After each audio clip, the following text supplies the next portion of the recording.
Bonjour à tous et bienvenue sur Planète Hello, le nouveau podcast de la rédaction de Lucarne Opposée. Alors quel va être le principe de ce podcast? Il est simple, on va vous inviter à nous suivre dans l'une des villes de la planète Hello. Pour cela, on va prendre le temps de se poser sur place, d'évoquer un petit peu la culture locale avant bien évidemment de s'intéresser au football local et à la façon surtout dont on y vit et dont on peut aller y vivre le football. Vous l'aurez compris, donc l'heure est au voyage. Et pour ouvrir ce nouveau podcast, cette nouvelle émission, on va démarrer en Amérique du Sud, sur les bords du Pacifique. Nous allons, vous l'avez peut-être deviné, même si c'est dur, nous rendre au Pérou, à Lima. Et pour cela, notre guide sur place s'appelle Romain Lambert. Salut Romain. Salut Nico, bienvenue au Pérou. Exactement. Tu vas nous accueillir à Lima et donc avec toi, on va partir à la découverte de la ville, tout simplement, dans un premier temps, justement, puisque pour débuter de la meilleure des manières, on va commencer par la présenter, cette ville, se rendre à Lima. Et donc se rendre à Lima, c'est se préparer à quoi, finalement, en termes de climat, de géographie et un petit peu aussi d'histoire et de démographie locale. C'est quoi Lima? Comme tu l'as dit en introduction, Lima c'est au bord du Pacifique, puisqu'on parle de cette ville. Bon, c'est la capitale du Pérou, évidemment. Et voilà, je mets un point à parler de cette ville qui est au bord du Pacifique, parce que souvent, quand on évoque le Pérou, on évoque souvent la montagne, le Machu Picchu, Cusco. Donc voilà, c'est important de préciser que Lima, c'est en bord de mer, c'est au niveau de la mer, c'est pas dans les montagnes. Donc tous les Péruviens n'ont pas, en regardant par la fenêtre, une vue sur le Machu Picchu. Ils n'ont pas des lamas dans leur Ouais. jardin. Voilà, c'est un peu. On sort des Oui, c'est clichés un vrai. petit peu, ouais. Ouais, non, mais t'as raison de bien le rappeler parce que et on l'entend aussi au niveau foot, hein, avec l'altitude. Non, on n'est pas forcément en Oui, altitude au Pérou. exactement. C'est vrai que j'ai entendu pas mal de petites bêtises comme quoi. C'est vrai que les joueurs péruviens étaient un peu des surhommes quand ils venaient au niveau de la mer parce qu'ils ont l'habitude de jouer en altitude. Donc, c'est pas du tout ça. Donc, voilà. Donc, aujourd'hui, on va rester au niveau de la mer tranquillement à Lima. Avec un climat assez agréable en été, mais un peu frileux l'hiver, parce que c'est une ville qui est très humide en fait, il y a beaucoup d'humidité. Donc même si ça descend pas en dessous de 15 degrés l'hiver, c'est très humide et on ressent, le froid ressenti est assez rude finalement. Donc c'est pour ça qu'on peut voir des matchs de foot avec quand même des joueurs enfin, qui se les pèlent un peu parfois.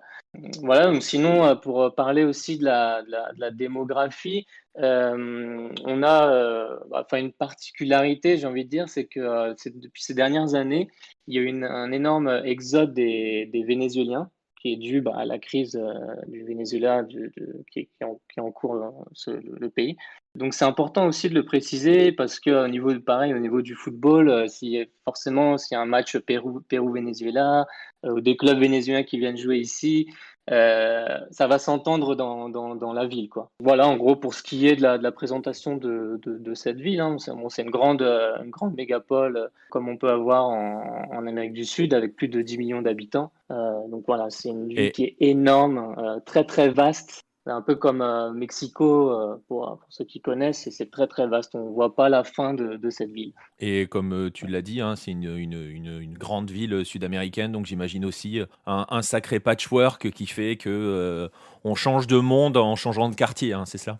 Voilà, c'est exactement ça. On peut passer par exemple un quartier qui s'appelle Miraflores, qui est un quartier très européanisé, américanisé, et un autre quartier, comme on en parlera, par exemple la Victoria, où là c'est un peu plus pauvre, un peu plus oui, populaire, on peut dire un peu plus populaire. Et là, on a l'impression de changer de continent même parfois.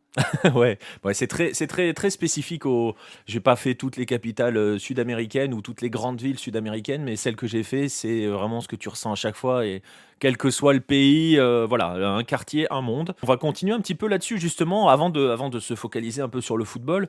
Est-ce que tu peux justement, si on débarque à Lima, on est aussi des touristes en débarquant à Lima, hein, concrètement, on n'est pas tous péruviens ou tous habitués à la ville.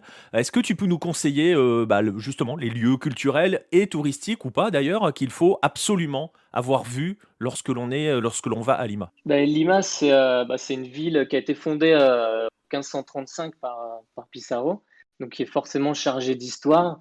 Et ce que je vous conseille, c'est forcément la Plaza de Armas, la place principale de Lima, donc, enfin, dans la vieille ville, on peut dire. Donc c'est le Lima colonial avec les balcons. Enfin, si vous cherchez un peu sur Google, si vous voyez des photos, il y a un peu ces balcons en bois qui ressortent des bâtiments. Donc c'est vraiment c'est typique de Lima, forcément avec la cathédrale. Ça, c'est le vieux Lima qui est enfin, indispensable pour visiter. Il y a le quartier de Barranco qui est une ancienne station balnéaire assez chic. Donc on retrouve un peu encore des maisons coloniales, un peu vraiment le style Amérique du Sud. On se sent vraiment en Amérique du Sud dans ce quartier-là. C'est aussi le quartier bohème, le quartier des artistes. Donc ça, enfin, personnellement, c'est mon quartier préféré, même pour y avoir vécu, c'est magnifique. Après, évidemment, qui dit Lima enfin, qui dit même Pérou dit gastronomie. Donc forcément, à Lima, s'il y a quelque chose vraiment absolument à faire, c'est les restaurants et goûter un maximum de plats possibles. Il faudrait même faire un programme parallèle à votre programme touristique. C'est vraiment un programme de quel restaurant ou dans quel restaurant manger, quel plat manger, parce qu'il y en a tellement et il faut vraiment tous les goûter. Ah, il faut quand même bien rappeler que, et c'est, comment dirais-je? Quelque chose qui se transmet, quel que soit le pays, on vous le dit, où que vous alliez, hein, les meilleurs restaurants, quel que soit l'endroit où vous êtes, sont des restaurants péruviens. Donc, j'imagine qu'à Lima, ouais, tu peux te faire un sacré circuit, gastronomique, quoi. Oui, c'est ça. Et il y a même des restaurants qui sont dans le top mondial. Et pour le coup, pour un Européen, qui sont pas si chers en fait par rapport à la monnaie locale. C'est vraiment, ça vaut le coup vraiment de se faire un très très bon resto à Lima. Parce que pour le coup, le même resto à Paris, ça coûterait 10 fois plus. Donc, il y a vraiment une richesse.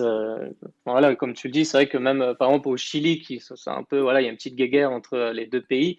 Pour avoir été à Santiago, des Chiliens me disaient, bah voilà, les meilleurs restaurants ici, c'est des Péruviens, quoi, qui Et servent du j'ai pisco péruvien. alors on va pas rentrer dans le détail dans le débat du Non, pisco, mais alors ce que tu viens de dire, je l'ai vécu, pour avoir justement j'ai eu la chance d'aller au Chili et à Santiago. On nous a dit exactement la même chose et pour dire les ouais, choses, il est vrai qu'on a mangé dans un restaurant péruvien et c'est probablement, voilà, c'est le meilleur repas qu'on y a fait. Ça, c'est clair et net et voilà, mais c'est pour ça que je le disais, hein, où que vous alliez, on vous dit fréquemment que, la véritable gastronomie, hein, on va dire, quand on le connote un peu à la française, hein, avec le côté étoilé et tout, c'est vraiment la gastronomie péruvienne. ouais, ouais, voilà, c'est bien résumé, quoi. Et même, c'est vrai, dans d'autres pays, enfin en Amérique du Sud, en tout cas, il y a voilà, les restaurants péruviens ont cette connotation de restaurant un peu penché haut de gamme, luxe, quoi. Ouais, Mhm. exactement. Alors écoute, on va quitter la nourriture. Parce que là, voilà, ça donne faim. Alors on va y aller mollo. Surtout pour ceux qui nous écoutent, je sais pas, on sait pas trop à quelle heure ils peuvent nous écouter, mais ça peut être terrible. Et on va donc se focaliser maintenant. On a un petit peu planté le décor, je dirais. On va parler donc de football. Lima est très riche de clubs. Alors on va peut-être pas entrer dans le détail pour tous, mais est-ce que tu peux nous présenter justement les clubs de la ville, leurs spécificités et surtout leur importance dans la ville, mais j'ai envie de dire surtout, parce que c'est le cas, dans l'histoire du football local, c'est-à-dire du football péruvien. Ben, en fait, Lima, vu que c'est la capitale du pays, et du coup, le football est très centralisé. Finalement, donc les plus gros clubs sont à Lima. Je vais vous parler notamment des trois plus gros clubs péruviens, donc qui sont à Lima. Il y a notamment Universitario, qui est le club le plus titré. On va commencer dans l'ordre avec les plus populaires, on va dire. C'est vrai qu'Universitario, c'est le club de la classe étudiante, enfin du moins de l'époque, vu qu'il a été un club qui a été fondé par des étudiants de l'Université San Marcos. Donc d'ailleurs, c'est une histoire qu'on pourra retrouver dans le 12e numéro du magazine. C'est vrai que c'est un club qui est très populaire vraiment dans tout le Pérou. On peut retrouver des supporters de Universitario un peu partout. Et en fait, c'est un peu le club de tout le monde, un peu de n'importe quel amateur de football au Pérou et va se sentir attaché à ce club. Voilà, enfin, moi en tout cas, c'est vrai que c'est ce que j'ai ressenti aussi là-bas. On peut demander vraiment à n'importe qui, tu supportes qui? On va me dire Universitario. Même si c'est pas un fan vraiment, un fan de football qui va suivre son club tous les week-ends, il va avoir cette étiquette de supporter de la U. C'est Donc le ça, club c'est un grand peu le public, surnom. quoi. Voilà, c'est ça. Donc son stade, c'est le stade Monumental depuis les années 2000. Et c'est le club qui est propriétaire du stade, d'ailleurs qui s'est trop endetté, qui traverse une crise à cause de ça. Donc, et puis ce qui est un peu dommage en fait, c'est qu'ils ont construit un stade énorme, d'où son nom Monumental. Il y a 80 000 places, donc un Un des stade plus grands incroyable, hein. d'Amérique du Sud. Oui, bah oui. Mais du coup, malheureusement, quand l'équipe locale joue, ça peut sonner un peu vite parce qu'ils le remplissent quasiment jamais, quoi. À part un classico, ils le remplissent pas. Ouais. Donc c'est dommage. Après, je vais passer à l'Alianza Lima, qui est le meilleur ami de l'AU, hein, le rival Le de. meilleur ennemi, on dit dans ces cas-là. Voilà, c'était ironique. Donc le rival de Universitario. Donc pourquoi c'est le rival? On va expliquer rapidement. Alianza Lima, c'est le club populaire, c'est le club, enfin populaire dans le sens la classe populaire. C'est le club des ouvriers qui a été fondé par la classe ouvrière. Le club des Afro-Péruviens, parce qu'il y avait beaucoup d'Afro-Péruviens qui faisaient partie de ces ouvriers qui se sont rapprochés comme une sorte de communauté en fait. Donc ils jouaient dans ce club et à l'inverse de Universitario qui était un peu le club réservé aux étudiants. Voilà, il y avait un peu ce rapport de force entre les deux. Et d'ailleurs, dans les années 1900, enfin dans les années 30, c'était un peu l'Alianza Lima qui prenait le dessus sur les étudiants. Donc voilà, il y a toujours eu cette petite guéguerre et qui est très très présente encore aujourd'hui. Donc le classico, c'est entre les deux, entre ces deux clubs. Donc l'Alianza Lima, elle évolue au stade Alejandro Villanueva, donc, qui est le nom de l'idole de l'Alianza Lima. Elle est propriétaire aussi de ce stade, c'est l'équipe qui est propriétaire, qui est un stade qui a été construit dans les années 70. Pareil, il y a aussi il y a aussi cette histoire dans un magazine de Lucarne Opposé. Ouais. Ouais, tu vois. Il y en a Comme beaucoup. quoi, Il y a beau. Alors, d'ailleurs, je le précise maintenant parce que on va peut-être pas avoir forcément le temps de le rappeler. On commence à avoir une sacrée petite collection hein, d'articles culture foot par rapport à ces clubs-là, par rapport à ces stades-là, par rapport à ces histoires-là. Donc, je vous invite vraiment à aller sur le site ou dans le magazine parce qu'on est vraiment sur ces deux supports-là où il y a pas mal d'histoires. Hein. Tu parlais tout à l'heure de l'Alianza Lima, de ses origines ouvrières, afro-péruviennes. On l'a déjà évoqué hein, sur le site, dans le magazine, mais voilà. Donc si vous voulez vraiment creuser un petit peu plus, un petit peu davantage sur ces histoires-là, lucarne-opposé.fr et le magazine. Vas-y, je te laisse continuer sur l'Alianza et sur son stade. Voilà, sinon on va passer sur donc le troisième club le plus important, ça serait le Sporting Cristal.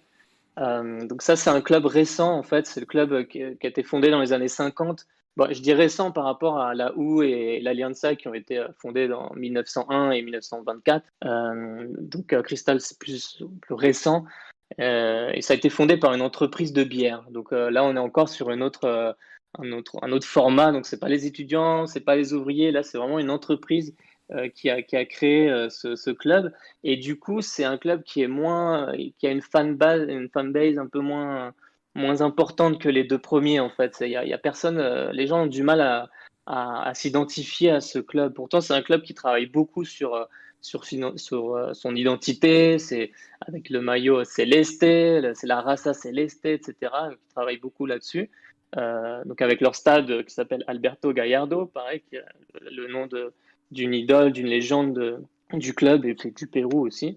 Donc voilà, c'est vrai que c'est justement en plus souvent ces supporters ils sont un peu moqués voilà pourquoi tu vas supporter Cristal quand la U ou l'Alianza existe dans la même ville quoi. Donc mais il y a quand même des supporters parce qu'il faut le dire que c'est quand même un club qui marche bien, c'est le club le plus régulier en fait des dernières années, qui soulève le plus de trophées récemment quoi. Et c'est un club qui a eu aussi des parcours continentaux, on va pas dire couronnés de succès, hein, parce qu'on sait très bien ce que ça a donné au niveau du continent en termes de titres, parce que je sais que si on dit couronné de succès, les gens vont s'attendre à des titres.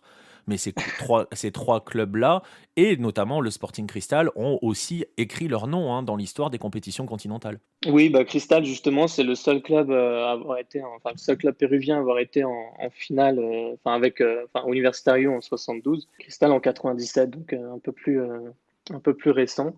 Et c'est vrai que ce qui est un peu marrant dans le débat aussi des gros, c'est que finalement Cienciano à Ouais. Cusco, c'est le seul club à avoir gagné une coupe continentale hein, avec la Sudamericana. Et pourtant, il n'est pas considéré comme un grand club du Pérou, finalement. Bon, c'est un débat, quoi, mais c'est vrai qu'ils n'ont Et aucun titre national, par exemple. C'est vrai il que a c'est le c'est un paradoxe. et il a le défaut de pas être de Lima.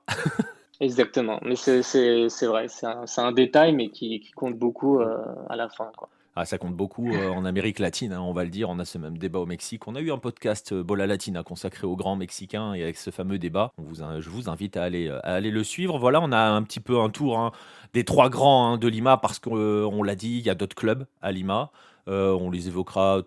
Peut-être qu'on les évoquera un petit peu plus tard quand on parlera de ton expérience personnelle, voilà, si tu peux, sur un panorama. Mhm. Donc on le dit, hein, on le sait, l'histoire footballistique de ces clubs-là, mais de Lima, hein, tu l'as dit, hein, parce que le football péruvien a longtemps été centralisé hein, et donc à Lima. L'histoire footballistique de Lima est riche. Si jamais tu devais, pour présenter un petit peu ou pour parler de Lima, si tu devais retenir une ou deux grandes histoires qui ont vraiment marqué cette ville, alors grandes histoires dans le sens qui ont marqué soit le football local, continental, mais aussi et surtout marqué cette ville, laquelle ou lesquelles choisirais-tu? Eh ben, c'est vrai que quand on parle de Lima, quand on parle du Pérou, malheureusement, on pense souvent à des drames.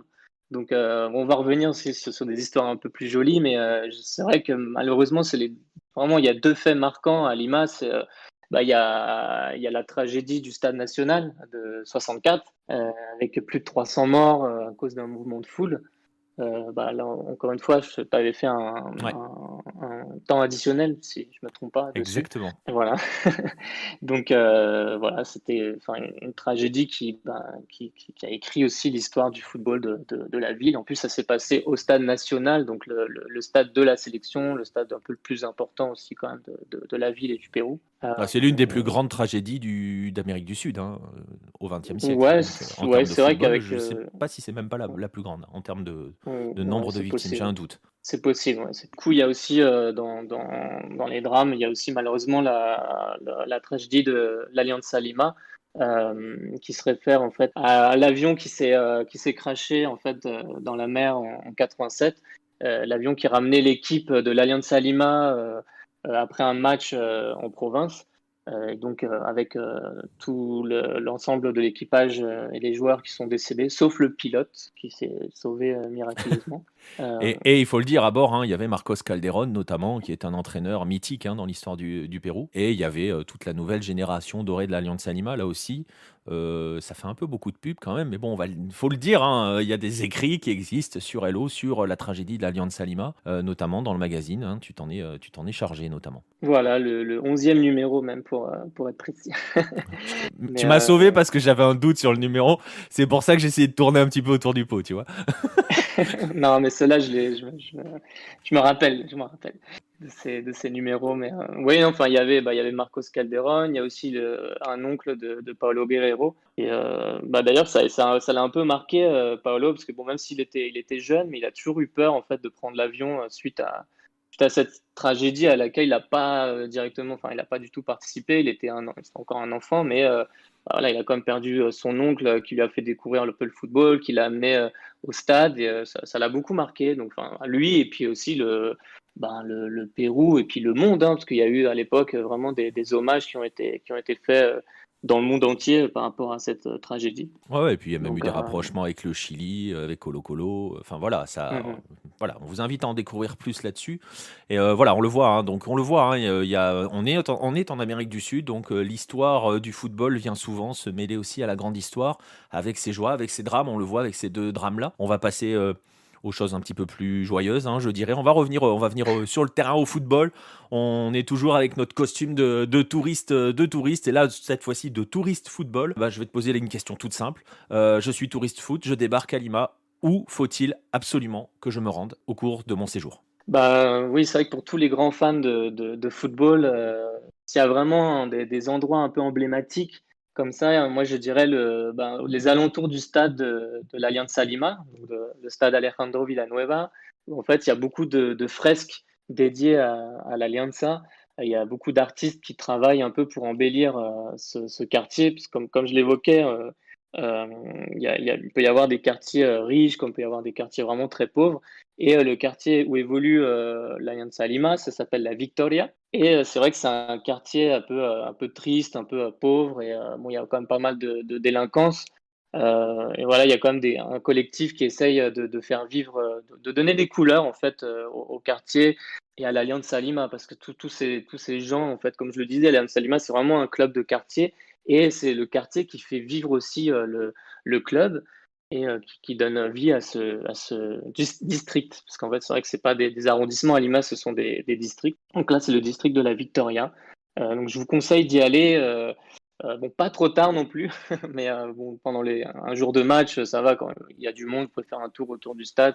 Ça vaut vraiment le coup parce qu'il y a vraiment des jolies fresques avec tous les joueurs de l'Alliance Lima. Après, c'est vrai qu'il y a toujours dans le même quartier, il y a un super restaurant, une cevicheria. Donc comme ça, en plus, ça vous permet de bien manger, de découvrir un super resto dans un bon quartier. Donc là, ça fait vraiment une pierre deux coups, bien manger et le football. En fait, je parle de ce restaurant parce que le patron, c'est évidemment un grand fan de l'Alianza Lima.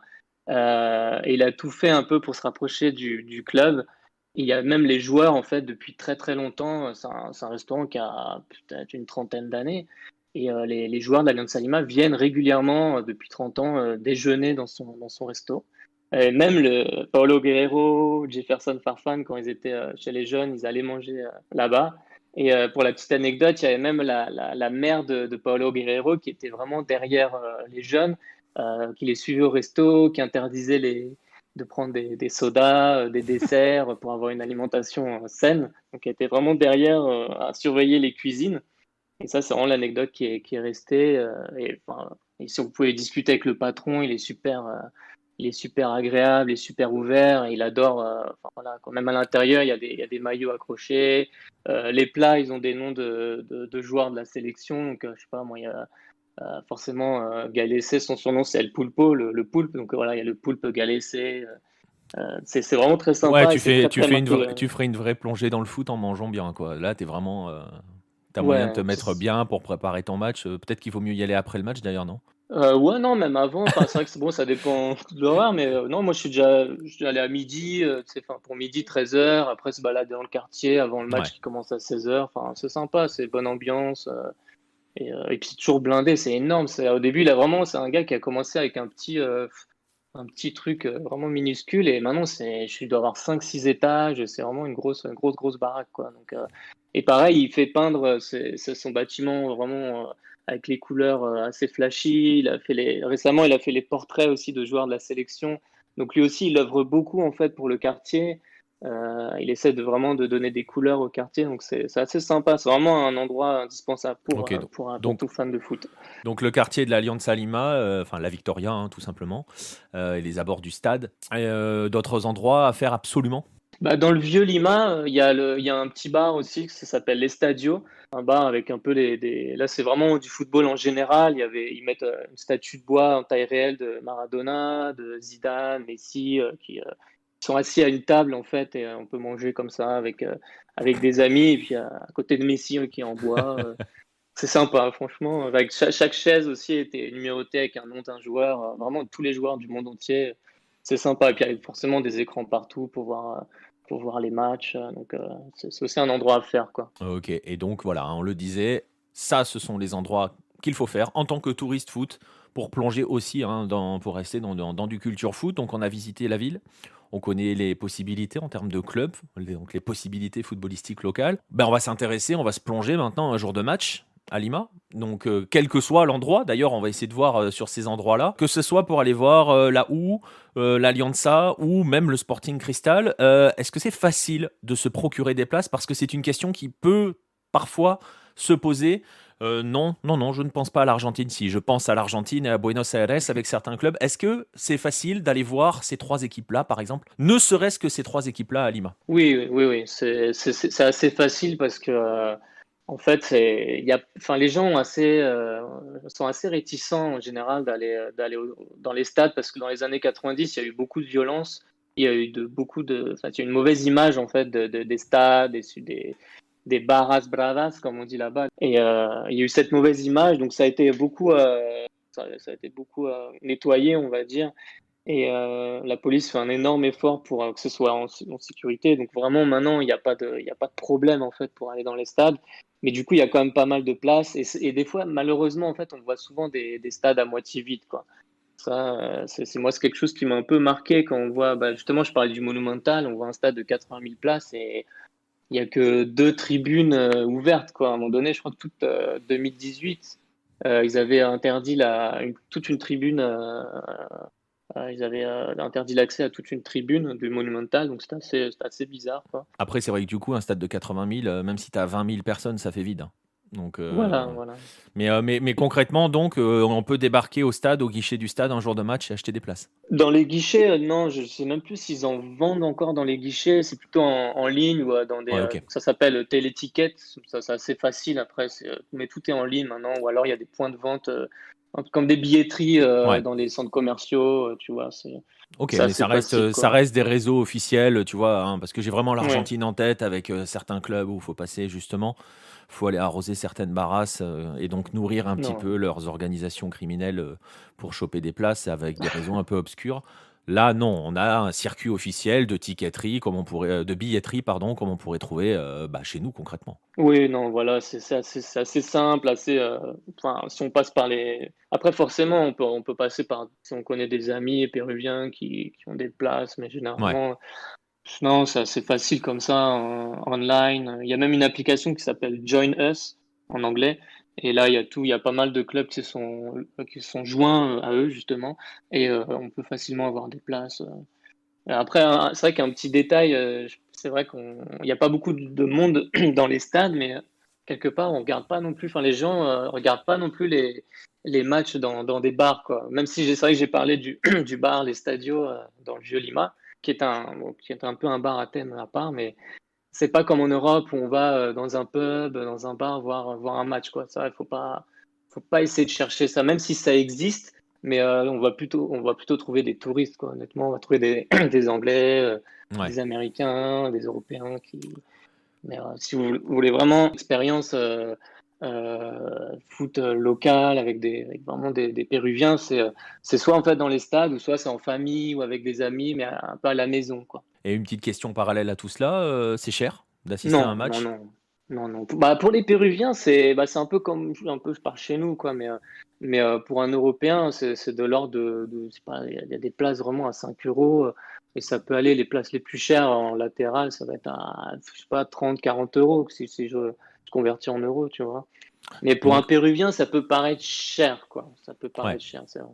Mais pour nous, quand on vous dit les places les plus chères à 40 euros, je vous vois derrière vos écouteurs ou devant vos écrans en train d'esquisser un léger sourire. Voilà, donc vous avez une idée de combien ça peut vous coûter d'aller voir un match, un vrai grand match péruvien, parce que on le disait, hein, quand on a évoqué ces trois clubs-là, ce sont les trois grands clubs. Donc une fois qu'on a notre sésame en poche, justement, un jour de match, est-ce que c'est facile? Parce que je sais que les grandes capitales sud-américaines, c'est très compliqué, latino-américaines même, parce qu'on va englober le Mexique là-dedans, sont assez compliquées pour aller au stade, hein. Je vous invite, on en parlera peut-être dans un prochain épisode de Mexico. J'ai vécu l'expérience des bouchons pour aller à l'Azteca. Est-ce que c'est facile de rejoindre un stade un jour de match? Est-ce qu'il faut prendre certaines précautions, justement? Ouais, c'est vrai que Lima, de manière générale, c'est assez chaotique comme ville dans tout, que ce soit transport public, en voiture, enfin, les bouchons, c'est un peu infernal, donc ça dépend vraiment aussi de l'heure, quoi. C'est vrai que s'il y a un match autour de 19h, 20h, ça va être horrible parce qu'il va y avoir les bouchons. Moi, déjà, je vous conseille de prendre un taxi parce que le transport public, c'est super compliqué. Bon, après, ça dépend des stades parce qu'il y a certains stades comme le Monumental, c'est parfois plus rapide en bus parce qu'il y a vraiment des couloirs bus, mais bon, des bus officiels encore. Bon, voilà, en Amérique latine aussi, il y a ces bus un peu, on appelle collectivo, où c'est pas vraiment un bus, c'est quelqu'un qui prend un bus, qui conduit un bus comme ça et qui récupère les gens qui veulent sur le bord Hmm. de la route et qui vont dans la même direction un peu, mais bon, c'est un peu, Oui, c'est pas le c'est pas très réseau, conseillé. c'est pas le réseau officiel local, quoi. Ouais, non, puis ouais, c'est pas recommandé, quoi. Mais non, faut prendre un taxi, surtout que les taxis, ça coûte vraiment pas cher. Ouais, faut un peu calculer quand c'est les heures de pointe, style 17h, 18h, 19h, en sortie de bureau. Moi, par exemple, ça m'était arrivé d'aller au Monumental pour un match de la sélection qui était à 21h. J'ai raté la première mi-temps, quoi, avec les bouchons. En partant Donc, à. j'étais parti peut-être 1h30 en avance, quelque chose comme ça. Et puis, j'ai dû marcher une demi-heure. Je me Ouais. suis dit, bah non, arrêtez-moi là. Et j'ai continué à pied avec toute une foule, parce que je n'étais pas le seul en plus. Donc, Ouais, donc non, faut faut prévoir prendre quand même. Et une question que je t'avais qu'on n'avait pas envisagée, mais ils sont placés comment ces stades? C'est, tu vois, le National, le Mm. Monumental ou Matute, enfin Alejandro Villanueva ou même Gallardo, ils sont placés comment par rapport à la ville? Ils sont faciles d'accès justement ou c'est leur remplacement rend aussi l'accessibilité difficile? Ouais, alors, bon, rien n'est facile d'accès à l'image, j'ai envie de te dire. D'accord, ok. Mais quand même, bon, le national, si, parce qu'il est quand même un peu dans le centre de la ville. Il est sur un axe, donc ça va, il est quand même bien desservi, donc ça va. Après, le Monumental, il est assez loin. Enfin, je parle, par exemple, bon, les touristes, ils vont être plutôt dans les quartiers Miraflores, San Isidro, qui sont un peu en bord de mer. C'est vrai que le Monumental, il est plus vraiment dans les terres, hein, et il est assez loin. C'est pour ça qu'il faut vraiment prendre ses précautions et aller en avance. Le Gallardo, pareil, il est assez loin, mais il y a un bus qui dessert bien avec vraiment un couloir. En fait, à Lima, il n'y a pas de métro, enfin, il y a une ligne de métro, mais il y a pas mal de lignes de bus qui ont un couloir bus dans toute la ville. Ça s'appelle le Metropolitano. Et c'est comme un métro finalement, avec des stations comme ça, bien fermées, où le bus passe presque comme sur une rame en fait, sauf que enfin, c'est du béton, quoi, c'est la route, mais Ouais, ouais. c'est vraiment un accès exprès pour le bus, donc ça c'est assez rapide. Donc le Gallardo, ça va, c'est assez rapide pour y accéder. Et le Matute, pareil en taxi, mais bon, il faut éviter aussi de rentrer trop tard. Bon, c'est vrai que c'est un quartier un peu difficile, donc il faut se méfier encore une fois des taxis, des faux taxis. Ça, c'est un peu malheureusement le problème de l'Amérique du Sud, qui est la délinquance. Donc, il faut prendre aussi, bah, maintenant avec les applications Uber et Ouais. compagnie, ça va, on arrive à s'y retrouver. Mais prenez pas vraiment un taxi de la rue comme ça, parce que ouais, vous allez vous faire dépouiller, quoi. Il y a un risque. Justement, hein, c'est la transition parfaite on va clore hein, cette visite footballistique par de l'expérience personnelle et surtout par tes conseils, puisque voilà, hein, tu es notre local de l'étape. Donc si je débarque à Lima pour voir du foot, justement, on a vu un petit peu hein, quelles sont les grandes équipes, quels sont les stades intéressants. Justement, toi, de ton expérience personnelle, tu conseillerais véritablement quel stade, éventuellement quel club, mais surtout pour ceux qui nous écoutent, s'ils ont prévu un jour d'aller à Lima, quels sont les pièges à éviter et les choses à faire, donc en termes de stade, de lieu et même, si on peut pousser jusque-là, de tribune. Bah, alors moi, c'est vrai que comme j'ai un peu parlé des lieux emblématiques, bah, je recommanderais forcément le stade Matute enfin, le stade Alejandro Villanueva qui est situé à Matute, dans le barrio de Matute, parce que c'est vrai que c'est un quartier qui respire clairement le football. Donc moi, je recommanderais d'aller dans celui-là, même si possible avec un classico contre là-haut, bon, même si là pour le coup pour avoir des places ça va être compliqué parce que là c'est vraiment plein, même le Monumental il est rempli quand c'est le Classico. Donc mais ça vaut le coup, il y a vraiment une super ambiance à faire et du coup pareil pour faire un petit point gastronomie des stades. Il faut absolument manger un peu la street food autour des stades. Il faut faire attention, pas tomber malade non Ouais, c'est ce plus. que j'allais te dire, il n'y a pas de risque parce que des fois tu vois des trucs un peu chelous au bord des stades, hein. Si, il y a des risques, forcément, il y a des risques. Moi, je suis déjà tombé malade, j'ai des amis péruviens qui sont tombés malades, mais après, il faut trouver son point. En fait, c'est toujours les mêmes finalement qui sortent Ouais. leur petit matériel, etc., petite cuisine. Et voilà, une fois qu'on en a repéré un bon, et puis enfin, généralement, c'est là où il y a le plus de monde. Donc voilà, il faut aller, quitte à faire la queue, il faut aller là où il y a du monde, parce que là où il y a personne, ça craint sans doute. Mais non, il Là faut pour le coup, il vraiment faut faire. suivre la foule. Là. Voilà, ouais. Et puis du coup, et ce qui est bien à Matute, en fait, c'est que ils ont une sorte de patio pour manger. Là, c'est vraiment des vrais plats. C'est pas de la street food, mais c'est vraiment des vrais plats costauds qu'on te sert sur une assiette. Limite, l'assiette, elle déborde en assiette en carton avec juste une fourchette, même pas de couteau. Même des fois, vous avez du poulet à couper, mais tout le monde avec sa fourchette en tribune. Ça, c'est assez folklore. Moi, ça m'avait un peu marqué parce qu'ils ont vraiment leur gros plat. C'est super galère à manger, mais ça vaut le coup. C'est super bon. Et ça, c'est un peu typique du stade Alejandro Villanueva aussi. Et justement, en plus, il y a un menu par tribune, donc il faut bien choisir sa tribune pour bien manger. Donc, forcément, on mange mieux dans la tribune populaire. Mais après, les problèmes en fait des tribunes populaires, je dirais pas qu'elles sont à éviter, mais peut-être dans des matchs à grosse affluence comme ça, il peut y avoir une queue énorme à l'entrée pour entrer dans le stade parce que il y a la police qui régule et malheureusement c'est très désorganisé et on peut mettre 1 heure aussi pour entrer dans le stade. Donc rien que pour ça, je recommanderais peut-être pas forcément les tribunes populaires, mais ça dépend. Si c'est un petit match contre un petit club de province, ça vaut le coup parce que pour le coup, il y aura que là qu'il y aura du monde. Donc, et puis il y aura une ambiance sympa. C'est pas forcément dangereux. Enfin, faut faire attention, comme dans tous les stades du monde. C'est pas plus dangereux à Lima qu'ailleurs, en fait. Bon, Mais voilà, tu quoi. vas pas, tu vas pas dans la tribune populaire de l'Alianza avec un maillot de la OU, mais ça paraît évident. Ouais, voilà, après, voilà. Il n'y a pas besoin il y a pas besoin de donner ce type de conseils à nos auditeurs. Je pense que ils l'auront compris d'eux-mêmes Voilà, quand voilà, même. c'est ça. Mais après, un point qui est très important, c'est dans tous les stades au Pérou, il s'est interdit d'avoir une ceinture, d'avoir une casquette, des lunettes de soleil, même s'il y a un cagnard, pas possible, avec le soleil qui tape, c'est interdit. Juste pour une raison, pour pouvoir identifier avec les caméras en cas d'incident, en fait. C'est bon à savoir parce que sinon, enfin, à Ouais, l'entrée, il y a la police qui vous le retire et bah, c'est fini. Enfin, ils disent, bah, gardez-le de côté et tout, mais bon, bah, on ne le retrouve jamais en sortant, quoi. ouais. Mais il y a des Péruviens qui ont toujours ce petit génie de se faire un petit billet en plus. Ils te gardent ta ceinture ou tes affaires. Donc il y a un gars des fois avec un panneau je garde les ceintures contre voilà, enfin, 1 ou 2 soles Tout comme comme ça. Donc voilà. tout comme j'imagine, ils te conseillent ils ont leur parking personnel si tu viens en voiture, si c'est possible. Ouais, Et ouais, ouais, voilà, c'est il vaut ça. mieux laisser un billet si tu veux retrouver ta voiture en état, c'est ça? Ouais, voilà, c'est ça. Parfois, ouais, voilà, parfois c'est ça C'est aussi pas en dans le sens voiture. ils vont te la garder, c'est dans le sens ils vont t'assurer qu'il lui arrivera rien. C'est ça. Et si on donne pas, si on donne rien, il va se passer quelque chose. Voilà, En général, c'est plutôt l'inverse, c'est ça. c'est ça. Tu payes C'est pour qu'il très, se passe rien. voilà, Ok, donc ça c'est c'est ça. commun. Ça fait partie de comment dire, des traditions sud-américaines, locales, même latino-américaines, parce que je sais que ça se fait un petit peu plus au nord aussi. Ah bah voilà, tu vois. Donc, non, mais c'est vrai que c'est important de Ouais, le il faut le savoir. savoir, il Après, faut le savoir.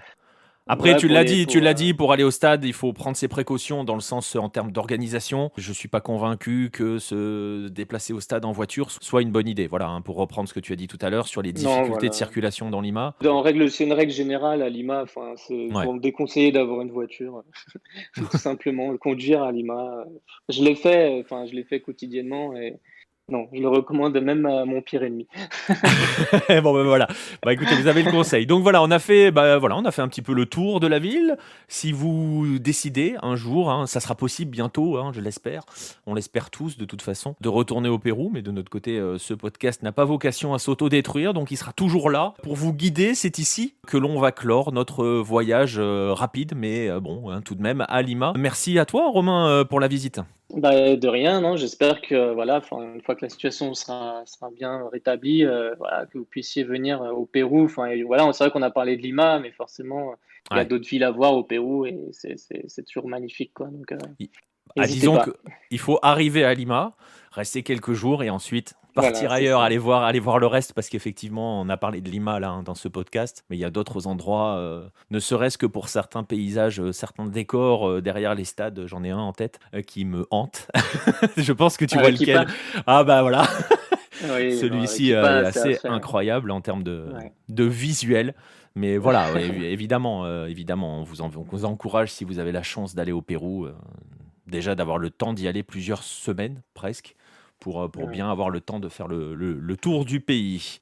Voilà. Donc voilà, bah écoutez, on va vous laisser ici pour ce premier épisode de La Planète Hello. On vous amènera aux quatre coins de notre monde footballistique. On va vous laisser ici en vous encourageant à nous suivre sur les différents réseaux sociaux, Twitter, Facebook, Instagram, à venir interagir avec nous sur ceci. On vous encourage aussi à vous abonner à nos différentes plateformes, qu'elles soient les plateformes d'écoute que vous utilisez pour ce podcast ou par exemple YouTube, hein. N'hésitez pas non plus à laisser des pouces pouces bleus et des commentaires sous nos vidéos sur YouTube. Il paraît que c'est très important pour gagner en visibilité. Rejoignez aussi, je vous encourage à le faire, je vous invite même à le faire, à rejoindre notre communauté sur Discord. Et puis, comme on l'a dit au cours de cette émission, rendez-vous sur notre site lucarne-opposé.fr, ne serait-ce que pour aller lire ou relire les différents articles, par exemple, que l'on a consacrés à l'histoire du football péruvien, mais aussi pour y lire les dernières actualités de cette planète lucarne opposée et prendre le temps de vous cultiver. Vous y trouverez aussi, il en a été question dans ce podcast, de nos magazines papier, avec notamment le dernier,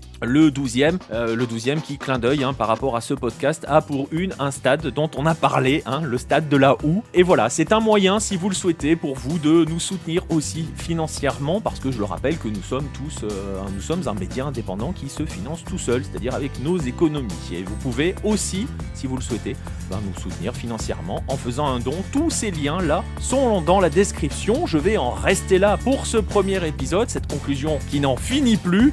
Voilà, je la termine, on vous laisse ici et on vous dit à très bientôt les amis.